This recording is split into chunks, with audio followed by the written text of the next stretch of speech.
You're tuned in to Steve Megatron on Altered Geek.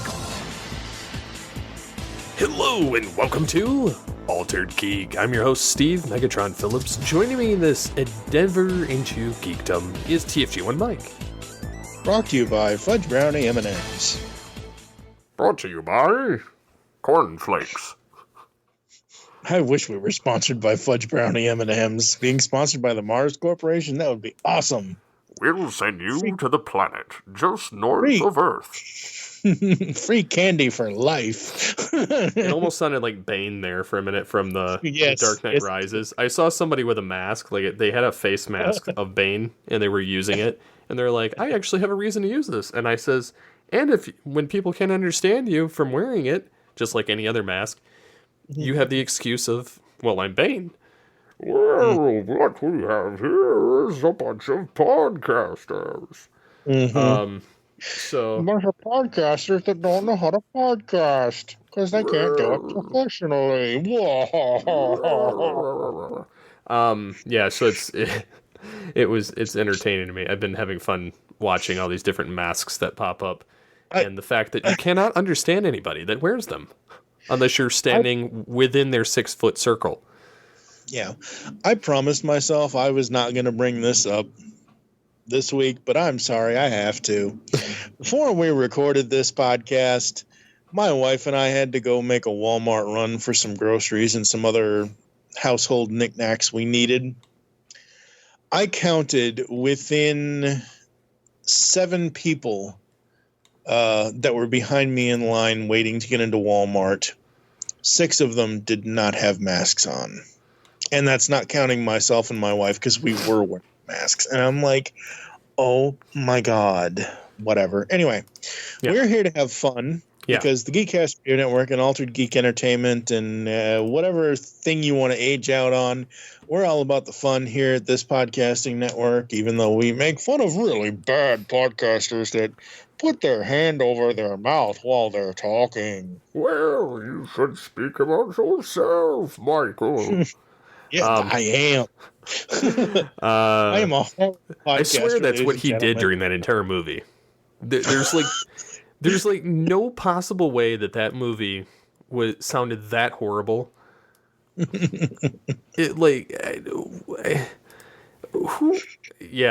can't even fathom.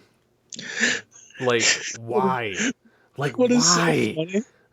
That was one of my biggest pet peeves. I'm sitting in the theater watching that in IMAX, and I'm going, you can't understand a word coming out of his mouth. I felt like being, Chris Tucker and sitting there going, do you understand the words coming out of my mouth? At him, it just, I don't know. Anyways, before I went on that tirade. Well, I guess we should go to... since we're already on this kind of crappy topic of COVID anyway, IDW's recent announcement, you should say. It's very sad. At first they were furloughing employees, and now they're just straight laying them off.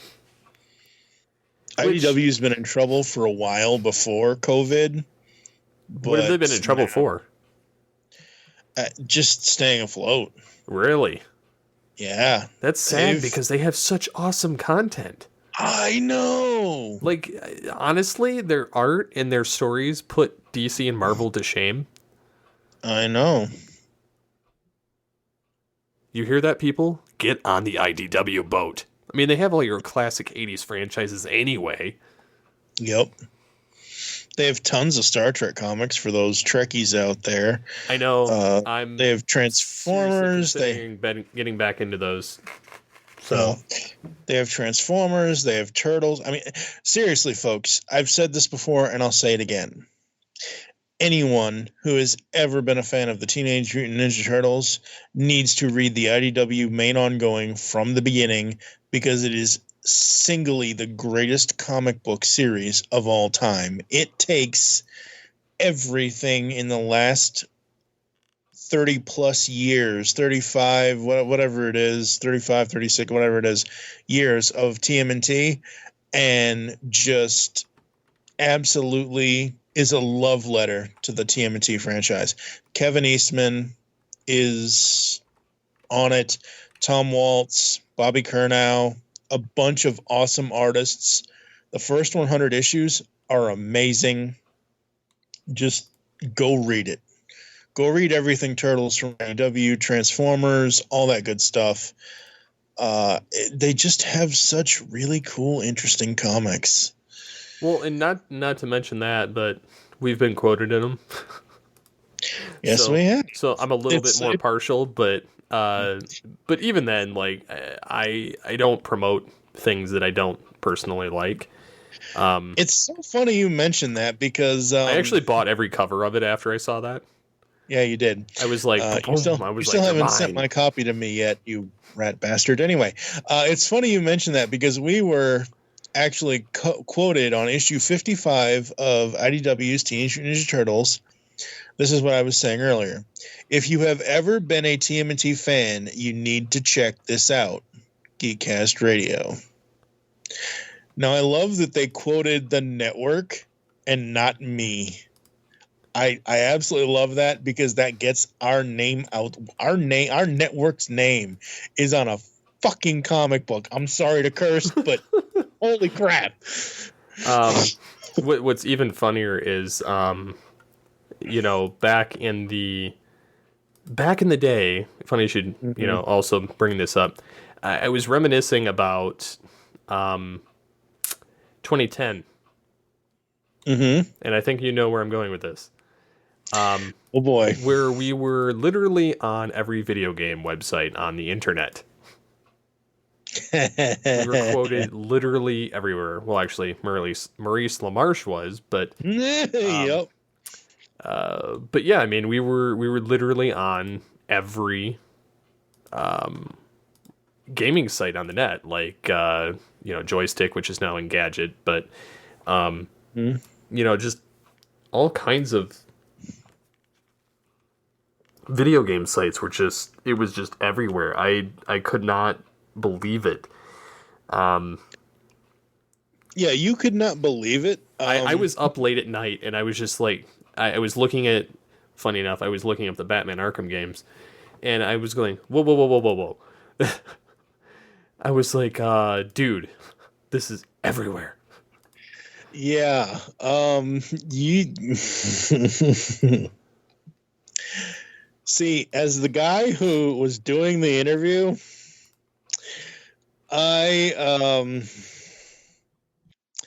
I thought Maurice LaMarche was going to come after me. Not that he ever would. He's an amazing person. He's a nice guy, but like seriously, I know people, and I'll mention their name in a moment here. I know people that have gotten cease and desist on interviews from Disney lawyers. Oh wow. Okay. Yeah. So you have no idea the agony that day after we got off that interview, because my biggest thing with interviews is unless we have a certain date we have to hit now, back then, I was getting interviews out as soon as I could. Which was good because as soon as we could get them out, because I'm like, okay, I just did this amazing talk with this person, whomever, Maurice LaMarche, whomever, it doesn't matter if it's him or if it's somebody else. Oh my God. The world needs to hear, like our Kevin Conroy interview, that to this day is still my favorite Kevin Conroy interview, not because we did it, but because the answers he gave to our questions. The way he tells his September 11th story on our interview is I've heard him tell it other places, but the way he told it to us is by far the best version of that story. Really? Yeah. But no, that day, after we got done with Maurice LaMarche and we got the interview online and it went viral, and I'm like just waiting for an email to come in from his people or from him saying, hey, please take this down, blah, blah, blah, blah, blah. He wasn't supposed to say that, blah, blah. I was waiting for Warner Brothers or whomever was doing I forget, a Rocksteady was doing. I was waiting for Warner Brothers or Rocksteady to contact me and say, you need to like ixnay that interview, say, because oh my God. I was quite surprised that even came out in the first place.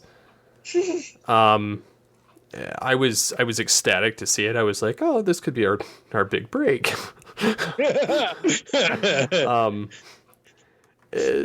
I mean, yeah, I mean, it just could have gone anywhere, but I was ecstatic to see that it had blown up like it did. Yeah, because that was an interview that myself and Optimus Solo did, Kevin Thompson, and that was not like the way we structure our Tooncast interviews or our voice actor interviews. We have all these voice actory questions. One of those questions is, what type of voice acting do you prefer to do? And he listed animation, video games, narration, whatever. He listed like 3 or 4 different things, and video games was in there. Maurice started out his answer with, well, it's funny you say that about video games, because I just got it wasn't like we found out, like I didn't even know he was going to be Mr. Freeze in Arkham City. Did not even know, because I was not, and I'm still kind of not up on the current generation of gaming. Wasn't then, and I'm not now. So I had no clue. And I'm like, oh, really? It isn't like I sought this information out to say, hey, can you give us a sample? Even though I did ask him in the interview to give us a sample, and he politely said that he could not because of, obviously, NDA. But oh, yeah, totally. As expected. Yeah, but it wasn't like we sought out the fact that he was in it. It was just a simple question about voice acting and what type of voice acting did he prefer to do. And then he said it's so funny about the video games because it's basically you in a room talking to yourself. Which most of the time that's it is. True. Yep. So yeah, that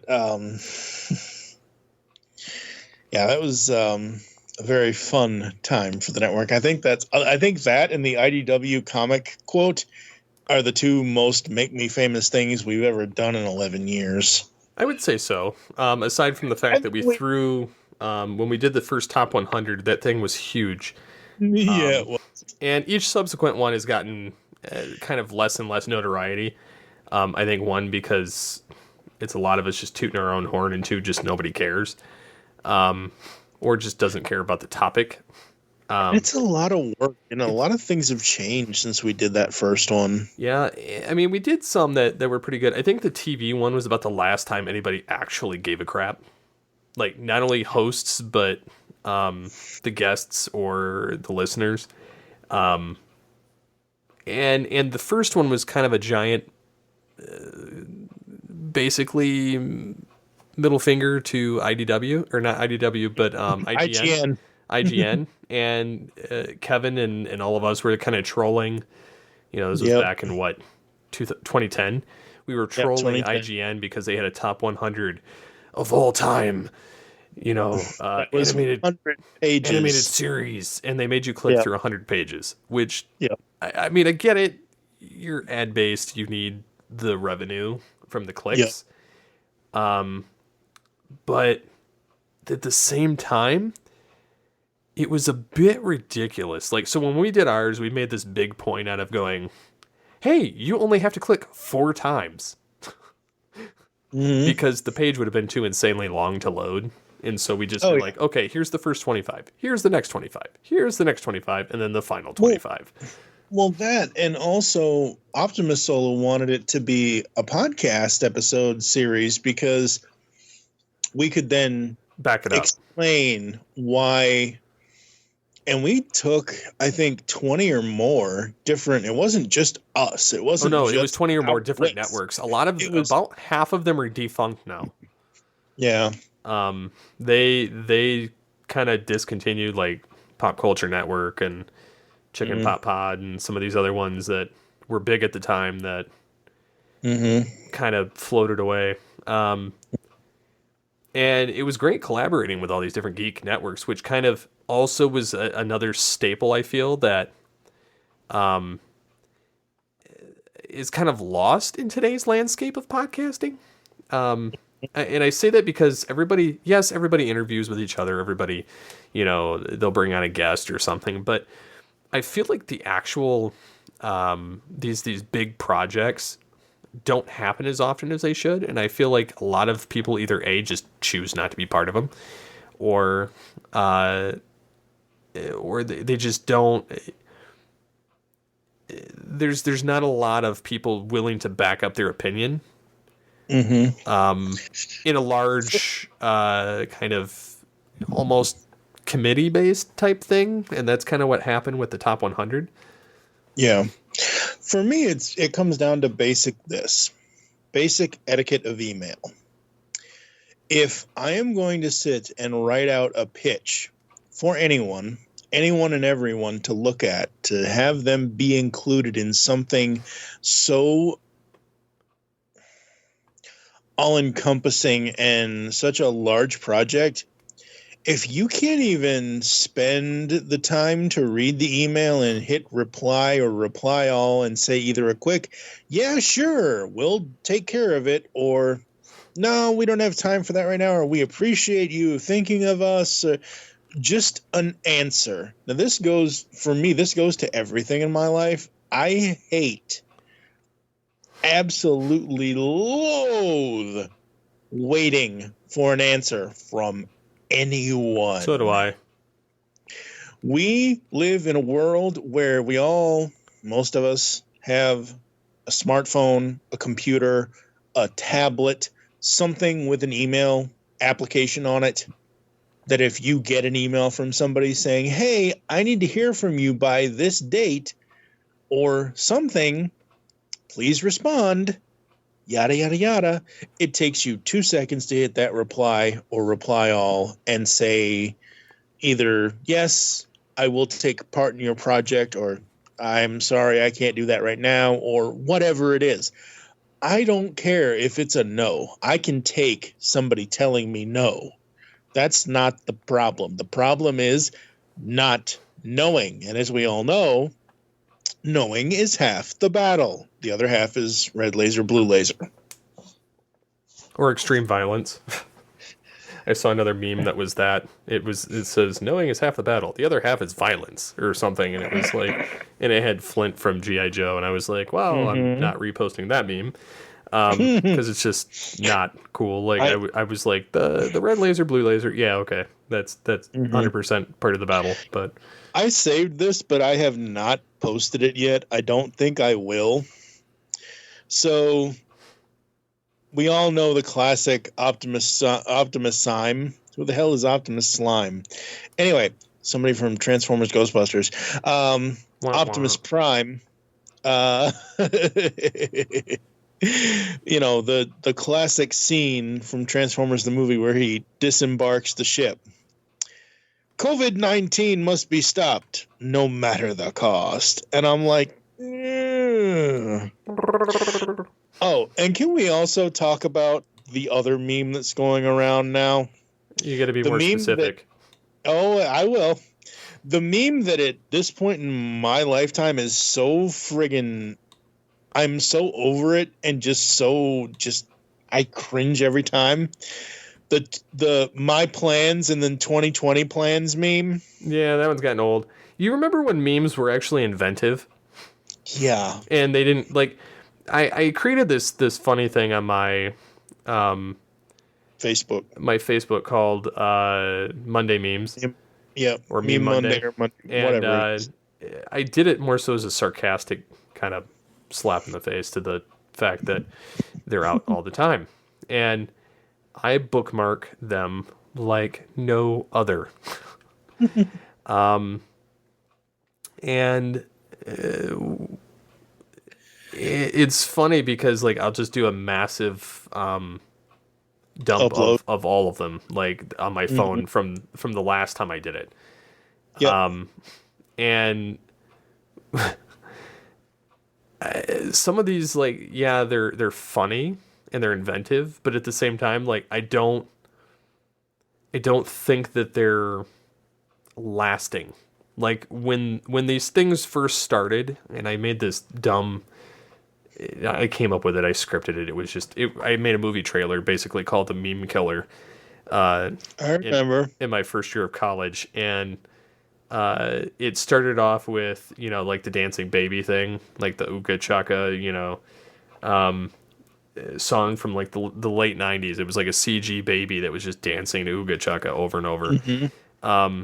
And So it starts off with that, and then it goes through like these various different ones. And at the time, the whole, the Street Fighter one, the Hadouken, that was one of them, or the Vader, force choke, or the owling or planking, or various other stupid ones like that. And then they started tying music to some of them before they had like all the current programs that people use now, whether it be TikTok or some of that other garbage.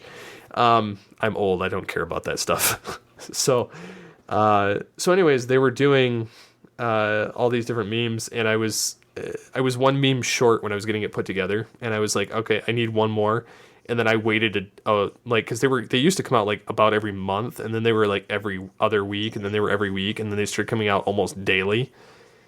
And I was like getting ready for the next part of the shoot, and I'm like, okay, I need another meme. And I was doing research, and then I was like, oh, it's supplied. And so I was able to use it in the video, but no, it's funny because those were more memorable than a lot of the stuff that's out now, because people just kind of forget, it's gone. And a lot of that old stuff kind of still, even the double rainbow, like that was something that I used in that. But again, it's, I don't know. I feel like the memes just are not as productive as they used to be. Yeah. Yeah. So the one that always gets me, and I just saw this back on the 20th of May, and obviously it's because of, the world we live in now, but it just always rubs me the wrong way, because it seems like only maybe 10 friends of mine or less like Hot Rod or / Rodimus Prime from G1, from whatever. My plans, Optimus 2020, Hot Rod. Obviously meaning that hello, because yes, he did kind of get so that is actually from Patriot Prime Reviews, but Star Joe's was the one that uploaded it. They also uploaded 1985 Thundercats, My Plans 2020, Thundercats Roar. The best one though from Transformers the movie with this My Plans 2020 thing. My plans, I am the leader of the Decepticons now. 2020. Dust. This is bad comedy, and it's Galvatron in his canon mode. But that's a meme I am so already over at this point. I'm just like done with that. Honestly, just give it a week. Oh, I know. Something else will replace it. But they just keep coming up with new ones, sadly. That's my favorite one right now is the one with Thanos.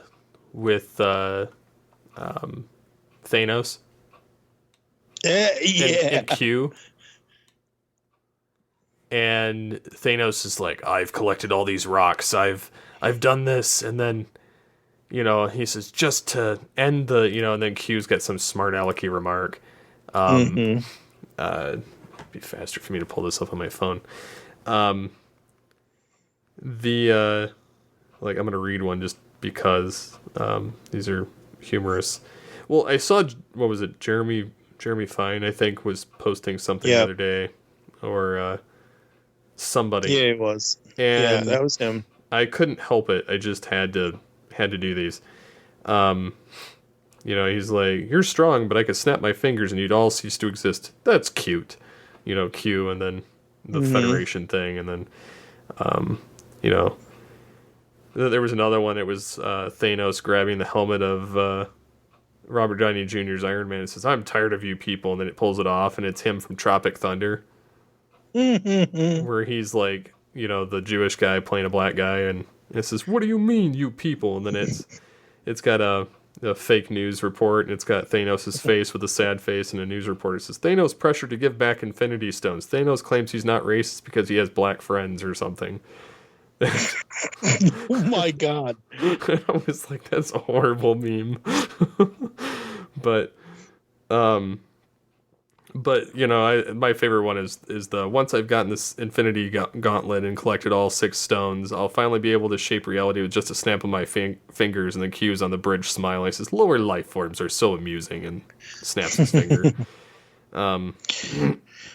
So there was an image going. This is not a meme. It was just an image going around Facebook. I wish I had shared it at some point, but I didn't. It was recently.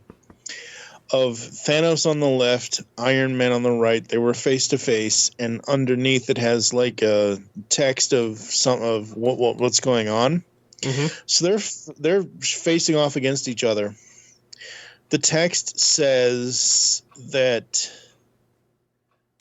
it's like this hidden moment from Iron Man's history in the MCU. Where Thanos says to him, "All that for a little drop of blood." You go back to Iron Man 2, what did Vankov say to him? "Make a god bleed." And, nobody's going to pay attention to that god anymore. And I'm like, oh my God, I can't believe they've been, I knew that they were planning Thanos and Avengers and all of that, but just seeing that written out, I was like, holy crap, the Marvel Cinematic Universe is friggin' deep. Yeah, it's definitely some strong writing, unlike some of the DC films. Yeah.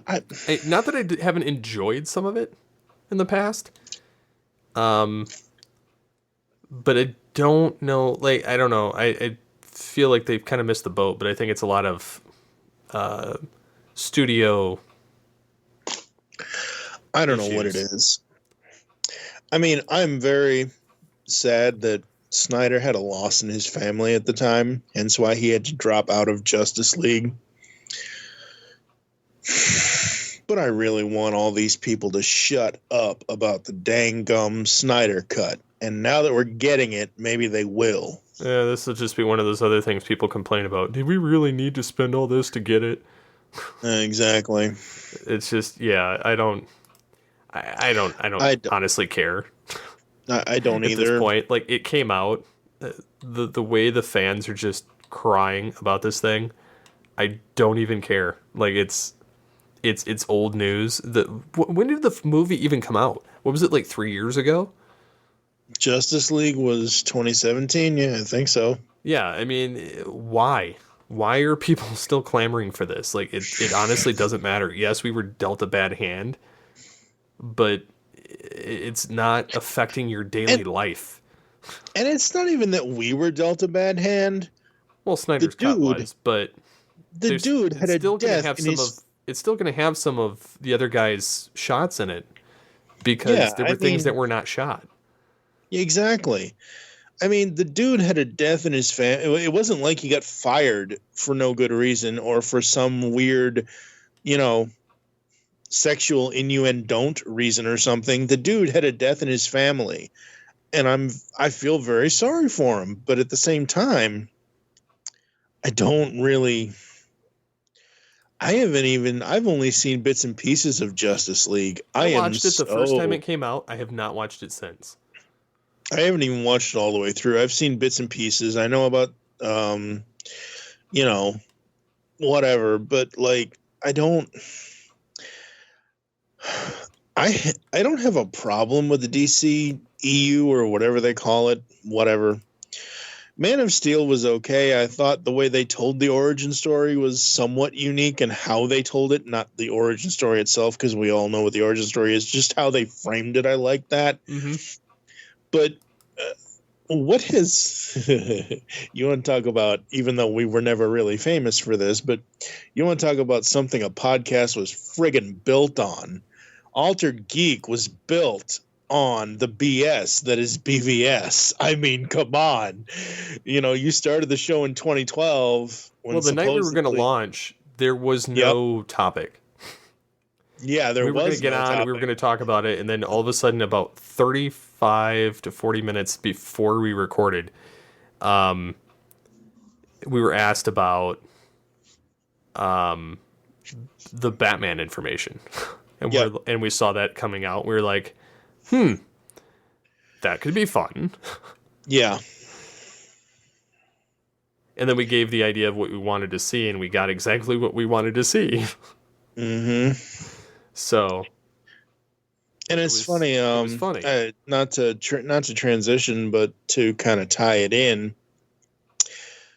I had watched it before, but apparently a second season has come out on Hulu. They have this series called Iconic Characters, and what this is basically actors coming on who are being interviewed. So the interviewee, the interviewer is off camera. Sometimes you hear them ask questions, and sometimes you don't. You just basically, each actor is, they'll say whatever film it is. Like take like Simon Pegg, Star Trek Into Darkness and Star Trek Beyond. So he's talking about all three of these films, kind of thing. And then sometimes the interviewer will ask him a question.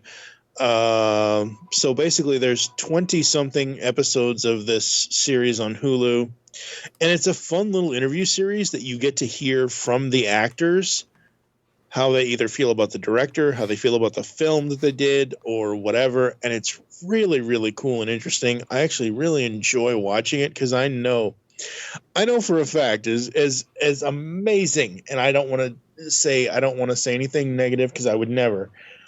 It is amazing as what we've done in 11 years and the interviews that we've gotten. I know for a fact we're never going to talk to Hugh Grant or Ethan Hawke or Arnold. Yeah, Arnold, Nick Cage. I just love watching this series because it's a fun look and it's from their own mouths. This isn't, whatever news outlet reporting, this person said this about this and whatever. Like, it's a cool little interesting series where you get to hear the actors talk about their certain films from their filmography, like the title of the series says, Iconic Characters. So they talk about each certain film. Now, there's another series on YouTube from Vanity Fair. Now, say what you will about Vanity Fair, the magazine, but episode 309 of Cyberverse is out. Sorry. Anyway, distracted. There's a series on there from Vanity Fair called, what's it called? Crap. Basically, it's the same kind of thing, but it's Career Timeline. That's what it is. Where they take a certain actor and interview them from the beginning of their career to whatever their current project kind of is. So, that's kind of in the same vein. I really dig that. It's just fun. It's interesting stuff to me because it's not often that we're going to be able to get these. Yeah. Career Timeline has 42 videos on YouTube. Very, very cool. Some of the video, like, let's see, James Marsden, Kristen Bell,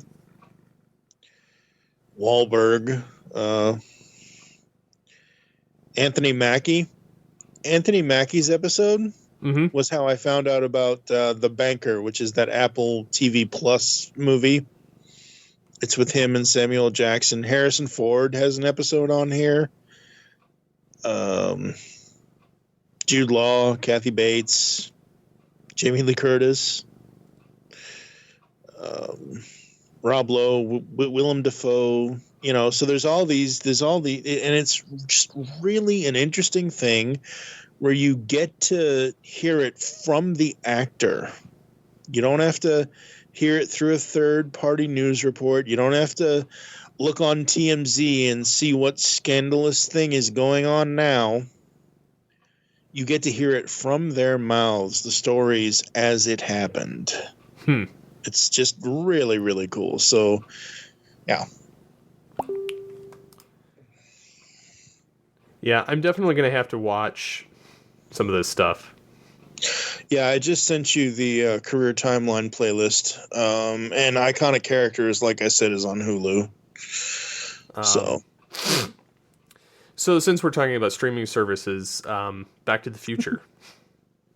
Oh boy, Back to the Future. There always seems to be something that people complain about with this one. This one's kind of a good reason. So when was this posted? May 22nd. Yeah. Okay, yeah, May 22nd.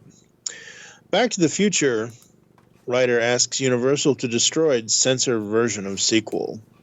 Bob Gale says neither he nor director Robert Zemeckis knew this Netflix streamed version existed. Bob Gale is asking fans not to be too hard on Netflix for a censored version of Back to the Future Part 2, which was streaming for a short while. Fans of the series were irate when they discovered that a tiny portion of the 1989 sequel was changed poorly. It has since been replaced with the standard version. The alteration happened when Marty finds the Ooh La La magazine within the Sports Almanac dust cover. The moment was cut short with the cover of the magazine edited out. Gale, the screenwriter of the beloved trilogy, explained what happened and why it was not Netflix's fault. The blame is on Universal, who somehow furnished Netflix an edited version of the movie, Gale said.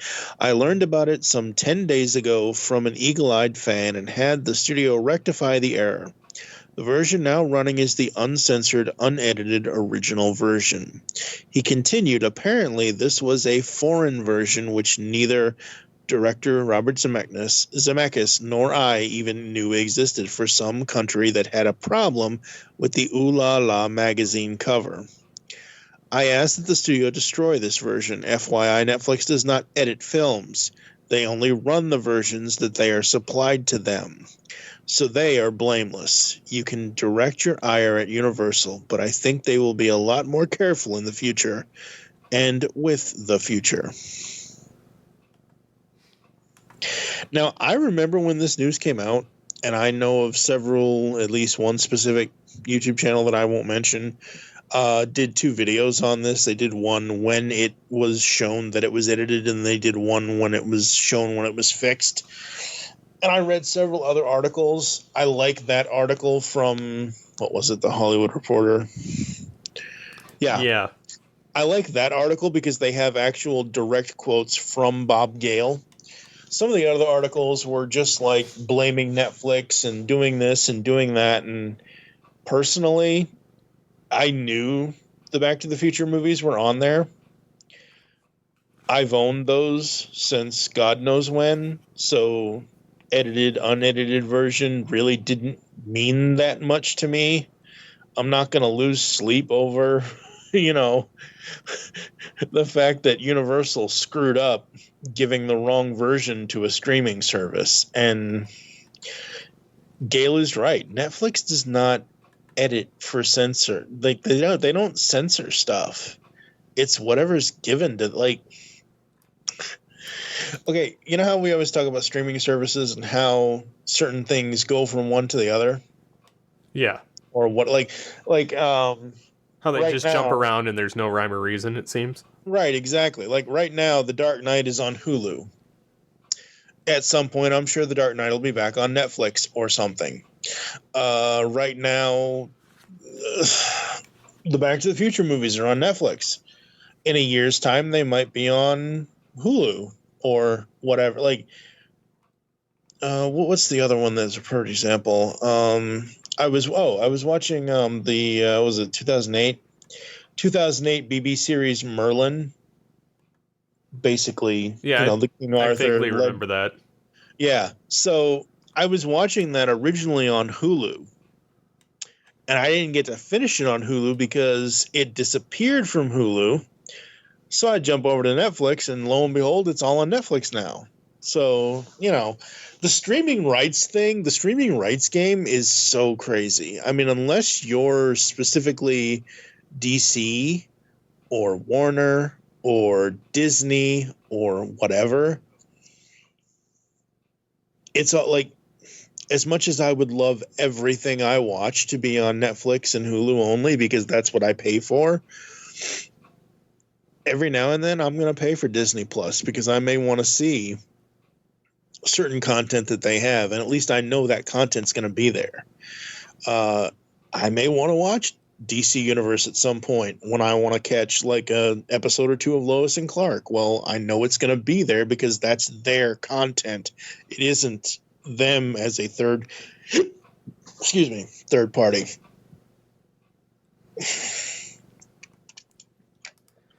Yeah, in terms of the kind of switching on part of that of the sources, there's a website, and I honestly dislike anything that comes from them.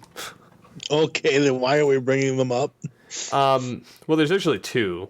One of them, they post really stupid articles. Well, no, I mean, I'm saying that legitimately. It's what's the blasted site? Heroic Hollywood. Mm-hmm. They started out as like a news site. Now they just post mostly like garbage. Like they do have some news of movies. But like for instance, they'll have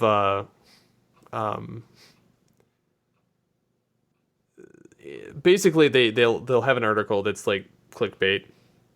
Mm-hmm. And then it says, you know, Johnny Depp transforms into the Joker for Robert Pattinson's The Batman. Okay. And then you open it and it's like it's fan art. Like sometimes they'll throw fan art at the end of the quote, but usually it gets cut off depending on where you're reading it, like the text. And then it'll have fan art, and they do this a lot. Jeez. And so that was like one reason I stopped following them, is because it's just all mostly that. The other site is We Got This Covered. No, don't even. Okay, this is going to be all your fault. And I really, really want you to make cover art for this episode now that you brought them up. There's an image. It's on my Facebook somewhere. I'll have to see if I can find it later, whatever. People started sharing links from this website, and I've looked at several of them over the past year or so, and none of the information is factually correct. None of it is. We Got This Covered has nothing covered. The image that I was mentioning just a moment ago is basically Chris Farley yelling at two kids, "For the love of God, please stop sharing links from We Got This Covered." Well, like, it's funny because certain things they'll quote their source sometimes. Mm-hmm. Like for instance, there's an article that like Indiana Jones 5 producer doesn't want fans to worry, says they've got the best of everything. If you click on it on their site, it says, you know, MovieWeb is the source. But if you click on the Johnny Depp one that's on there, they have, you know, that stupid teaser video that they had of the Batman, and then they've got a bit of the article. Then they've got the same image and same basic article as what's on Heroic Hollywood, except they posted it first, and then they quote the thing of, you know, oh, it's an Instagram source, and then you know, there's other things that they'll post. Trying to find a good example of it on here. They'll say sources closest to us, you know, of We Got This Covered or something, and then they'll source themselves. That's just horrible. Yeah. Yeah. So I mean, it's kind of one of those sites that I don't particularly care for, and I mention it because it's ridiculous. Yeah, anytime anyone shares anything from that website, I post the image I mentioned, and I always say, please, for the love of God, stop sharing links from this website. This is not news. They have nothing covered. Their sources are garbage. Pretty much. So, yeah. I mean, I just that's one site I don't care for. Me either. So, going down some happier notes. Yes. I want to make one more crapshoot here. Okay. There's a hashtag going around of "Make Solo 2 happen." Please don't. On second anniversary of the movie hitting the theaters, and more or less, Disney Plus and Disney is not. I don't think they're going to focus on any more movies anytime soon. Being that their Star Wars slate is pretty packed with their TV content, with Mandalorian, with the possible Obi-Wan show, with various animated projects that are going on, and then another like prequel series. I don't honestly think they're going to revisit it, but people are trying their blasted best to make this movie happen. I know it's still on writing Netflix, the hashtag or putting this spot reserved for Solo 2 for their DVD collection, or just various other things that don't. Yeah, It was an okay movie as a Star Wars movie, but it wasn't an excellent movie. Yeah, I haven't even seen it. Like, I know it's on Netflix. I think I started it, but I never actually finished it. It's not bad, but it's relatively unneeded. I don't know, man. Yeah, I mean, like, look, I'm perfectly happy with what Star Wars content we have currently. I'm very excited for Mandalorian Season 2. I'm very skeptical about all these cast announcements for it, though, because I'm like, what role is that person going to play? What are they going to, like, I don't know. Anyway, yeah, I'm very happy with The Mandalorian. I actually was just earlier today, listening to the soundtrack again. It's on Spotify, and I'm sure it's on other places as well. So, but it's just like, I don't know, like, really? Come on, people. Do we really need another sequel? This kind of goes into something we're actually going to be planning it. I'm not going to say what it is yet, but I was going to do this topic as part of that new thing that we're working on. Not all films need sequels. Not all films need prequels. Not all films need to become franchises. There are movies out there that can be a solo movie, pun intended. Yeah, and unfortunately, that's not the case. Unfortunately not. Mm-mm. So that sucks. I don't know. And then I saw an article by Elon Musk about college. Oh, God. It says college is basically for fun, but not for learning, and that a degree isn't evidence of exceptional ability. Did he actually go to college? I don't even, I've heard of him, and I know what, He created Tesla. Whatever. Yeah, Tesla, I know, but I'm just saying, some of these people that come out and say some of this stuff is like, really? Well, that's I don't know. He founded SpaceX, the Boring Company, as a tunnel construction service. Neuralink, right. Tesla, X.com, which is a bank thing, OpenAI, Zip2, the Musk Foundation, and PayPal. Yeah, PayPal. Yeah. It says he's an engineer and a citizen of 3 different countries. He's a little bit wacky and out there too, though. Most eccentric billionaires are. Yeah, but he went to the Queen's University in Canada, and then he went to the University of Pennsylvania. Okay. But he's also like a multi-billionaire, so I don't know. Exactly. But regardless, his comment is basically that college is not for learning and that you could basically learn anything you want for free, which I agree to some extent, just because I went into college a number of years ago and knew how to do majority of the things that were in it. Yes, did I learn some different things about aesthetics and some different visual components for the video aspect, but I knew pretty much a lot of the other stuff that was being handed out, or I'd done a lot of the other stuff that was being handed out at some point. Right. So it was I mostly went to college so I could get the paper. It really didn't have much to do with wanting to.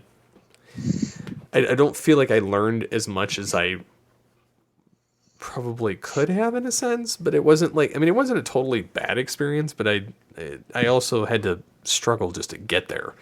And I didn't thankfully have to pay for any of it because I was below a certain income range. And at the time, Mary was pregnant with our first son. And so I qualified for financial aid, which had never happened before, which is the only reason I didn't go to college until that point. And then I spent the next 4 years on a 2-year degree because I had to work full time just so that I could make ends meet and still go to school to get this piece of paper. Right. And so, I mean, to some degree, I kind of agree because I did get my first job of working with podcasts and media for a bigger organization, which was, the Blaze. And, but I got it without a degree. I got it because I had, 8 years of podcast radio under my belt. Exactly. You had experience that didn't need, degree. Yeah. And so, like, I mean, now I work a totally different job that's still in the podcasting space and entertainment aspect. So some of my college does come into play into that. But again, I feel like I could have done that without the degree. And so I do kind of agree with him in that sense, because they do make you take a lot of nonsense classes when you're going for a degree. And I get that they're saying that it's to make you more well-rounded. It's also so they can take your money. Because there's no reason college is as expensive as it is. I can take a course online for a fraction of the cost and learn the same thing. It's just not accredited by anybody, really. I mean, unless you're taking like edx.com or Coursera or something class like that has a college class. Right. You're getting a certificate and it's, so either way, like I don't regret getting it, but I also don't think that it's necessary if you have the job skills ahead of time. Yep. So, yeah, I mean, it's kind of a slap in the face to the teachers and everything, because I had some wonderful teachers when I went to college, but, and they, nobody goes into being a teacher without actually enjoying teaching people. Or being done with their career path and wanting to inform new people. But yeah, I don't know. It just kind of boggled my mind to see that blowing up over the internet at some point. Cool. As I've been doing the last couple episodes, and I'm only doing this because we're at the 37 hours to go mark, the White Dragon, not only has it been funded, we're almost at $400,000. Wow. So we will be getting the trade paperback comic book issue, 4-issue miniseries that's a prequel to the extended series that they're going to be doing. But yeah, we're 37 hours left and counting for the White Dragon.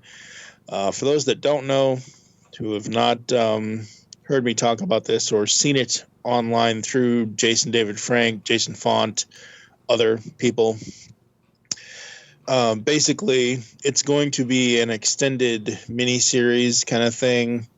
In the aftermath, the city was left decimated, a past reminder of the great battle and fall of heroes. The heroes were blamed, stripped of their titles, and hunted. But as evil once again threatens to return, they must rise from the ashes with the power of the White Dragon.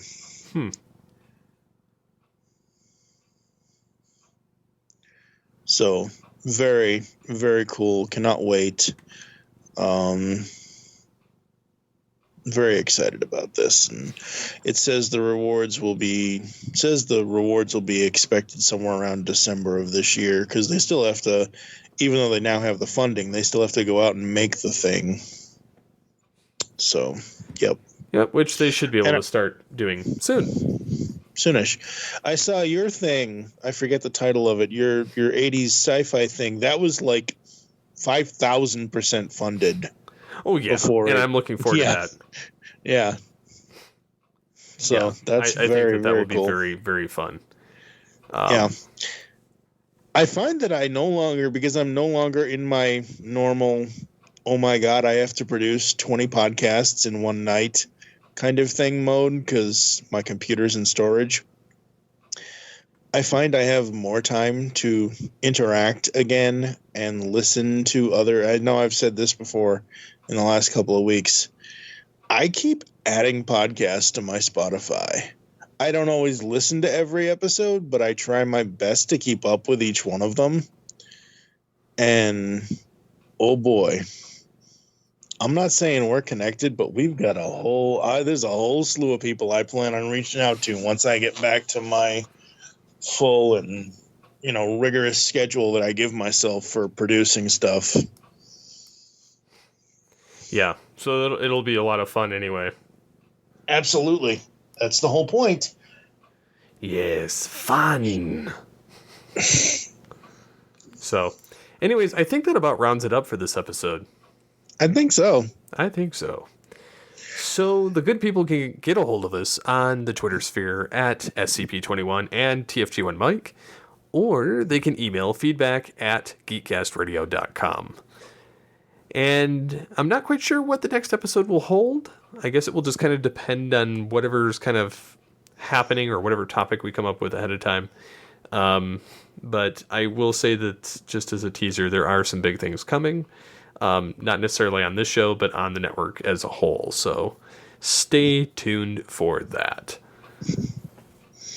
And we'll be back in the studio soon. Yes. So until next time, get altered, get geeky with the Altered Geeks.